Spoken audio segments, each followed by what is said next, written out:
एक बार स्वागत है। अभी हम लोग पढ़ने जा रहे हैं क्लास 10 का केमिस्ट्री रसायन शास्त्र। इसमें हम लोग पहला चैप्टर पढ़ रहे हैं रासायनिक अभिक्रिया और समीकरण।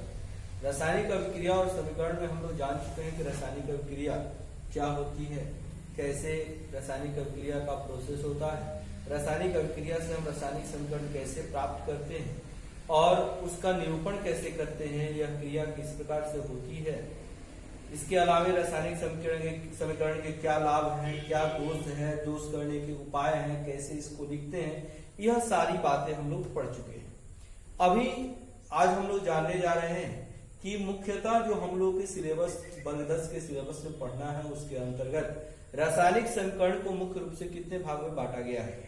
तो अब इसको हम लोग जानेंगे। बेसिकली रासायनिक समीकरण को हम दो ही भाग में पढ़ते हैं, एक होता है संतुलित रासायनिक समीकरण और एक होता है असंतुलित रासायनिक समीकरण। इसको जानने से पहले हमको एक बात जानना पड़ेगा।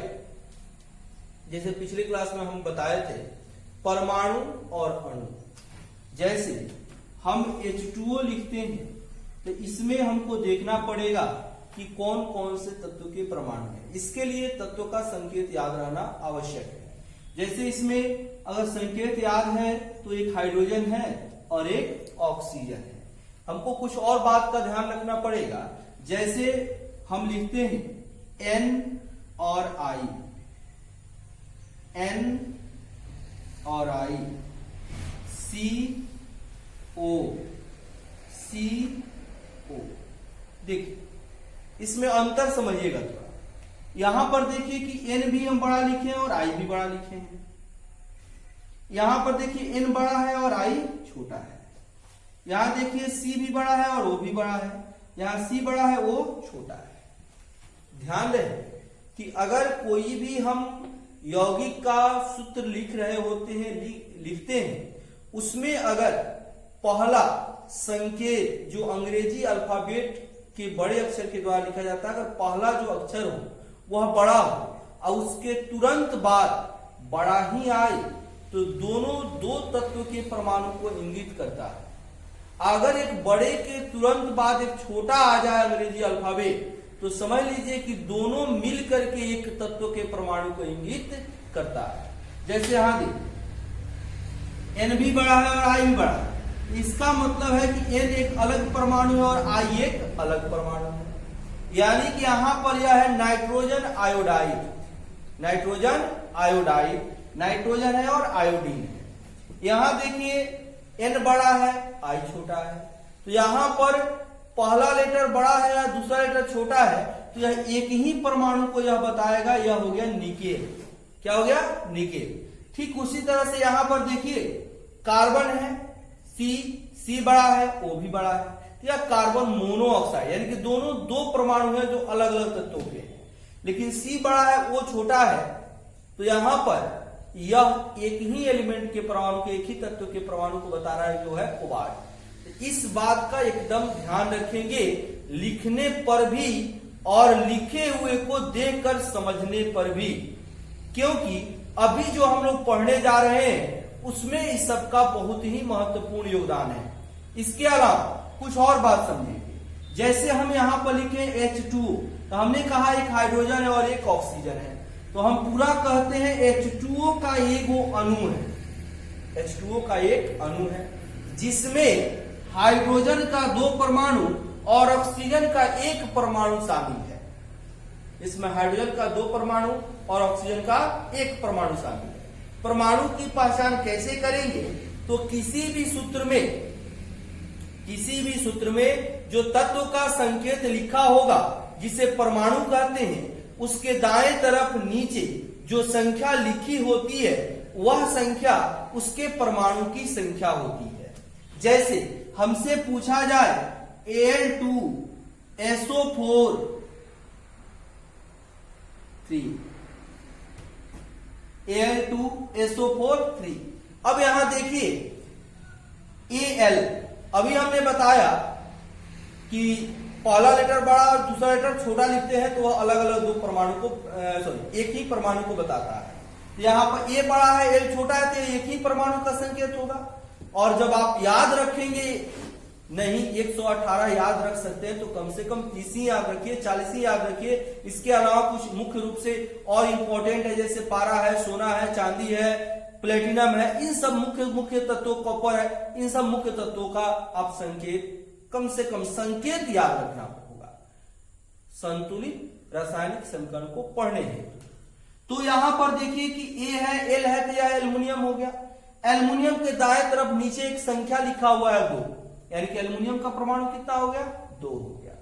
और देखिए SO4, इस पूरे को कोष्ठ में बंद करके 3 लिखा गया है, यानी कि SO4 3 ठो है। तो SO4 3 ठो है, यानी कि SO4 SO4 SO4, यानी कि सल्फर कितना होगा? अब देखिए, अब आप कहिएगा सल्फर के नीचे कुछ नहीं लिखा हुआ है तो 1 हो गया, अकेला है सल्फर। नहीं, ऐसा बात नहीं। अब यहां हम देखेंगे कि अब पूरे का कोष्ठक 3 दिया हुआ है, यानी कि SO4 कितना है? 3 ठो है, यानी कि सल्फर अब कितना हो जाएगा? देखिए 3 ठो, ऑक्सीजन 4 है और 3 से इसमें गुना करें 3 चौका 12 हो जाएगा। तो ऐसे हम परमाणु की संख्या का निर्धारण करते हैं कि किसी भी यौगिक में किसी तत्व का कितना परमाणु शामिल है। अगर आप यह समझ लिए तो आप आसानी से किसी दिए गए रासायनिक समीकरण का संतुलन कर सकते हैं। अब पहले हम यह जाने कि संतुलित रासायनिक समीकरण कहते किसे हैं। रासायनिक समीकरण 2 रूप में पाया जाता है, एक संतुलित और एक असंतुलित। तो संतुलित रासायनिक समीकरण किसे कहते हैं, पहले हमको इसको जानना पड़ेगा, फिर असंतुलित को जानना पड़ेगा। और यह बात एकदम दिमाग में रखिए कि हमेशा हम जो लिखते हैं समीकरण, जो पढ़ते हैं समीकरण, हमें जो दिया जाता है समीकरण, वह सारे के सारे संतुलित रूप में दिए जाते हैं। लिखने, पढ़ने, समझने के लिए हम काम भी करते हैं, हम उदाहरण खुद से भी देंगे तो संतुलित रासायनिक समीकरण में देंगे। तो आपके अब दिमाग में यह भी बात आएगा कि संतुलित असंतुलित तो होता है, तो फिर हम खाली संतुलित को ही क्यों पढ़ते हैं? अगर कोई असंतुलित है तो उसको संतुलित बना करके पढ़ते हैं। तो फिर एक क्वेश्चन और आपको सामने आएगा कि तो फिर रासायनिक समीकरण को संतुलित करना आवश्यक है क्यों? तो यह प्रश्न भी हम पढ़ेंगे। यानी कि हमारा अभी जो हम लोग पढ़ने जा रहे हैं, अब हम लोग पढ़ेंगे अभी कि संतुलित रासायनिक समीकरण किसे कहते हैं। ध्यान से समझेंगे, संतुलित रासायनिक समीकरण किसे कहते हैं। आप सभी जानते हैं किसी रासायनिक अभिक्रिया में या किसी रासायनिक समीकरण में कितने पक्ष होते हैं? तो 2 पक्ष होते हैं। कौन कौन होते हैं? तो एक अभिकारक या प्रतिकारक और एक प्रतिफल या उत्पाद। यानी कि जो अभिक्रिया में भाग लेता है, उसको हम रासायनिक अभिक्रिया का अभिकारक या प्रतिकारक कहते हैं। और उनके क्रिया के फलस्वरूप भिन्न गुण वाला जो पदार्थ हमें प्राप्त होता है, उस प्राप्त पदार्थ को हम लोग प्रतिफल या उत्पाद कहते हैं। यानी कि 2 पक्ष होता है। पहली बात, इसको जानने से पहले यह जानिएगा कि अभिकारक में जो दिया रहेगा, अभिकारक में जो सूत्र, जो पदार्थ दिया रहेगा, उस पदार्थ के सूत्र में जो भी परमाणु होंगे, वही परमाणु ही आपको उत्पाद में भी मिलेंगे। अगर आपको दिया गया है अभिकारक में हाइड्रोजन और ऑक्सीजन, तो नए गुण वाला भले ही पदार्थ बने प्रतिफल में, लेकिन अगर अभिकारक में हाइड्रोजन ऑक्सीजन है तो वही हाइड्रोजन ऑक्सीजन आपको उत्पाद में भी मिलेगा। ऐसा नहीं है कि हम लिए हाइड्रोजन ऑक्सीजन और हमें मिल गया नाइट्रोजन हाइड्रोजन, ऐसा नहीं होगा। आप अपने कॉमन सेंस से समझ सकते हैं कि जैसे हम चीनी और पानी को मिलाते हैं तो शरबत बनता है, शरबत मीठा होता है क्योंकि चीनी मीठा होता है। ऐसा तो नहीं है ना कि चीनी और पानी को मिलाए और वह नमकीन लग जाए, वह खारा हो जाए, ऐसा नहीं होता है, ऐसा हो भी नहीं सकता है। तो इसको जानने से पहले हम यह जाने कि इसमें समीकरण में दो पक्ष होते हैं, एक अभिकारक एक प्रतिफल। अभिकारक में जो जो तत्व का परमाणु होता है वही प्रतिफल में भी होता है। अब संतुलन का मतलब क्या होता है? संतुलन का मतलब होता है बराबर की स्थिति।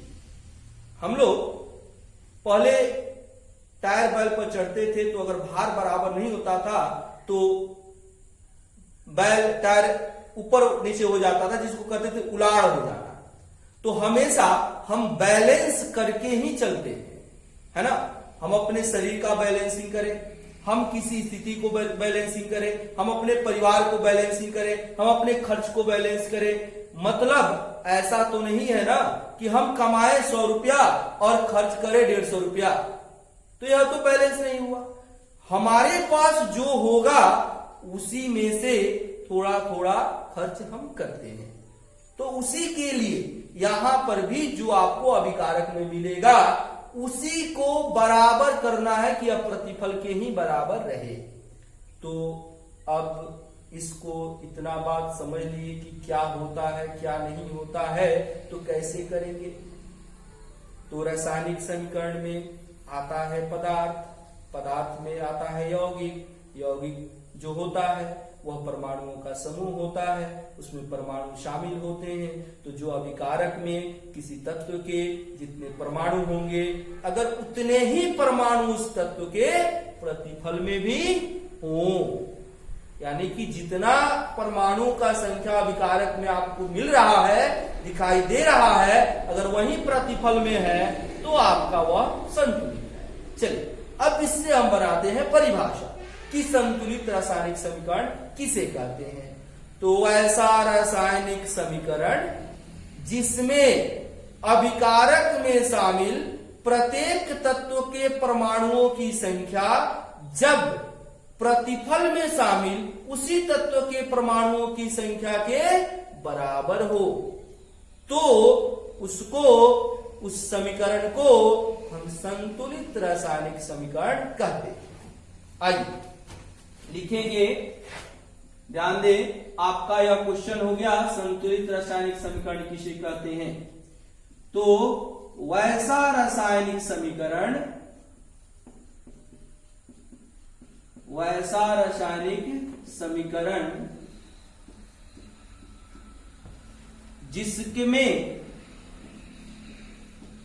जिसके अभिकारक में शामिल प्रत्येक तत्व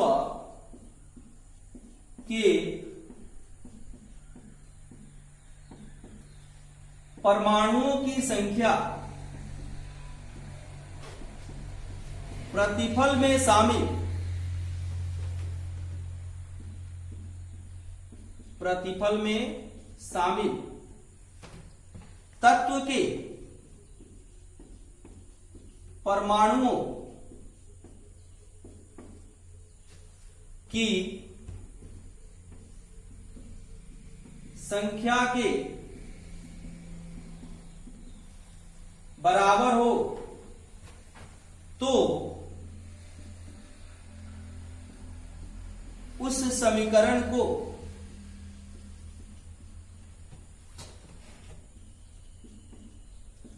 संतुलित रासायनिक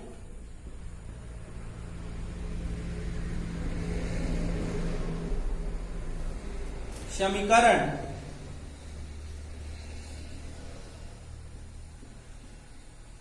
कहते हैं।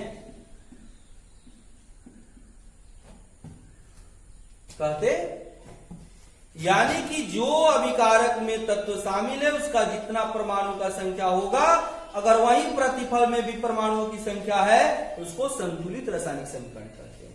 देखें थोड़ा कैसे, जैसे एक उदाहरण देखते हैं, CaCO3 CaO प्लस CO2। थोड़ा ध्यान दीजिए, यहां हम देखें तो इधर कौन कौन से तत्व हैं? Ca कैल्शियम, C कार्बन और O ऑक्सीजन। आपको हमने बताया कि एक बड़े अंग्रेजी अल्फाबेट के बाद एक छोटा आता है तो एक ही तत्व का संकेत होता है, यानी कि Ca कैल्शियम हो गया, फिर C आया, O बड़ा है, C बड़ा है, तो C आया तो यह क्या हो जाएगा? कार्बन हो गया, O ऑक्सीजन हो गया। जो इधर होगा वही इधर होगा। इधर भी देखिए Ca है, O है, C है, O है। अगर इधर जो परमाणु है उसी संख्या में इधर भी हो तो वह संतुलित कहे जाते हैं। देखिए कैल्शियम इधर कितना है, आपको हमने बताया कि परमाणु की संख्या का निर्धारण कैसे करें। तो किसी तत्व के दाएं तरफ नीचे जो नंबर लिखा होता है वही उसका परमाणु होता है, और तत्व के नीचे दाएं अगर कोई नंबर लिखा हुआ नहीं है तो उस तत्व का परमाणु 1 होता है। तो हमको करना क्या है? अभिकारक में जो किसी तत्व के परमाणु का संख्या है वही अगर प्रतिफल में हो जाए तो उसको हम कहते हैं कि यह संतुलित है। तो इधर कैल्शियम कितना? 1 ठो, कार्बन कितना? 1 ठो, ऑक्सीजन कितना? 3 ठो। अब देखिए इसको देखने के लिए इधर हम लिखते हैं अभिकारक, इधर लिखते हैं प्रतिफल, और देखिए यहां जो 3 तत्व है कैल्शियम, कार्बन और ऑक्सीजन। कैल्शियम कितना? 1 ठो, इधर देखिए कैल्शियम कितना? 1 ठो, कैल्शियम बराबर, कार्बन इधर कितना? 1 ठो, इधर कार्बन कितना? 1 ठो, कार्बन क्या? बराबर, ऑक्सीजन देखिए इधर कितना? 3 ठो, ऑक्सीजन इधर कितना? 1 और प्लस 2 यानी कितना हो गया? 3, इधर भी ऑक्सीजन 3। देखिए अभिकारक में प्रत्येक तत्व का जो परमाणु है वही प्रतिफल में भी प्रत्येक तत्व का परमाणु है। तो हम कह सकते हैं कि यह जो समीकरण लिखे हैं यह एक संतुलित रासायनिक समीकरण है। क्या है? संतुलित रासायनिक समीकरण है। अब यही बात हम असंतुलित रासायनिक समीकरण के लिए कहें, जैसे संतुलित है अब यही आ जाए असंतुलित रासायनिक समीकरण, तो थोड़ा सा अंतर हो जाएगा। क्या?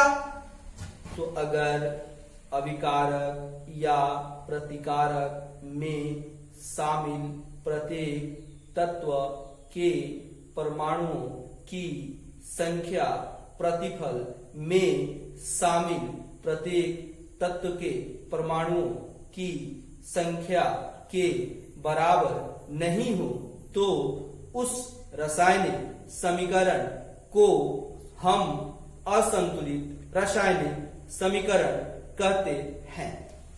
तो यानी कि यह हो गया अनबैलेंस्ड। क्या हो गया? Unbalanced chemical equation. अनबैलेंस्ड कब होता है? जब कम अधिक होता है तब। तो अब यहां पर क्या लिखेंगे? वैसा रासायनिक समीकरण जिसके अभिकारकों में शामिल प्रत्येक तत्व के परमाणुओं की संख्या प्रतिफल में शामिल तत्व के परमाणुओं की संख्या के बराबर, बस एक जगह बदल दीजिए, बराबर नहीं हो, नहीं हो तो उस समीकरण को क्या कहते हैं? असंतुलित रासायनिक समीकरण कहते हैं। असंतुलित रासायनिक समीकरण कहते हैं। अब इसका एग्जाम्पल देखें। देखिए यहां इसको हटाते हैं, एक उदाहरण हम लिखते हैं, जैसे H2 प्लस Cl2 बन गया HCl।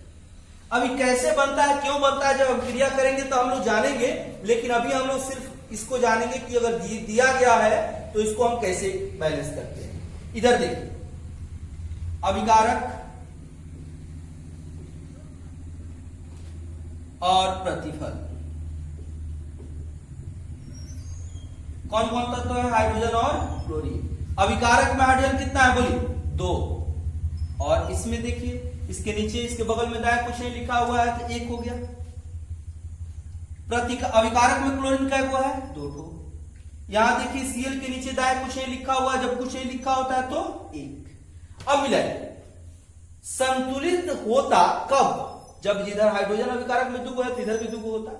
यहाँ क्लोरीन 2 है तो इधर भी क्लोरीन 2 होता, तो यहां पे ऐसा नहीं है। अगर एको को तत्व का परमाणु असमान मिला, बराबर नहीं हुआ, तो वह असंतुलित रासायनिक समीकरण कहलाता है। अब देखिए यहां पर यह बराबर नहीं है तो यह क्या कहलाएगा, यह कहलाएगा असंतुलित रासायनिक समीकरण। तो इस तरह से हम लोग यह कर सकते हैं कि बता सकते हैं कि संतुलित रासायनिक समीकरण किसे कहते हैं और असंतुलित रासायनिक समीकरण किसे कहते हैं। अभी हमको पहले ही हम समझाए हैं कि कोई भी रासायनिक समीकरण हम संतुलित रूप में ही लिखते हैं, तो यानी कि हमको संतुलित करना पड़ेगा।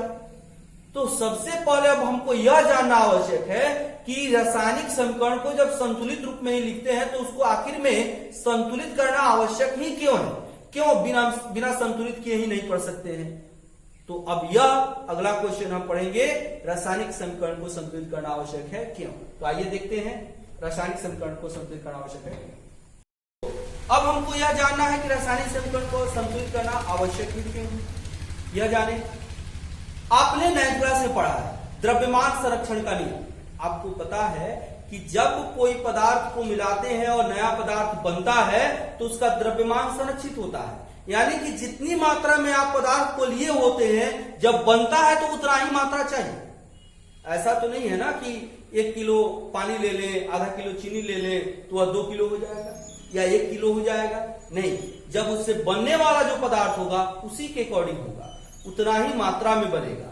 तो चूंकि हम जानते हैं कि रासायनिक क्रिया के फलस्वरूप बनने वाले पदार्थ द्रव्यमान संरक्षण के नियम का पालन करते हैं, लेकिन असंतुलित रासायनिक समीकरण लिखने की स्थिति में द्रव्यमान संरक्षण के नियम का पालन नहीं होता है।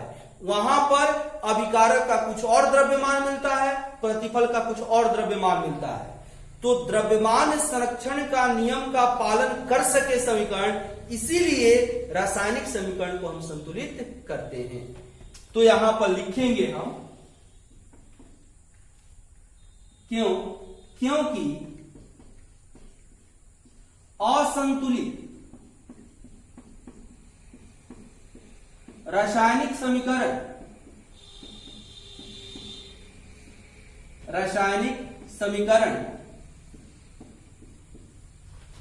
द्रव्यमान संरक्षण के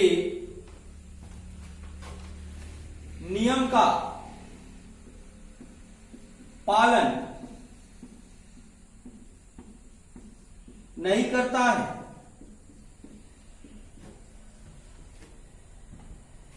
नियम का पालन नहीं करता है, नियम का पालन नहीं करता है अर्थात क्या हुआ, तो अभिकारक का कुछ और द्रव्यमान मिलेगा और प्रतिफल का कुछ और द्रव्यमान मिलेगा। तो द्रव्यमान संरक्षण के नियम का पालन कर सके इसलिए उसको हम संतुलित करते हैं। समीकरण द्रव्यमान संरक्षण के नियम का पालन कर सके इसलिए हम रासायनिक समीकरण का संतुलन करते हैं।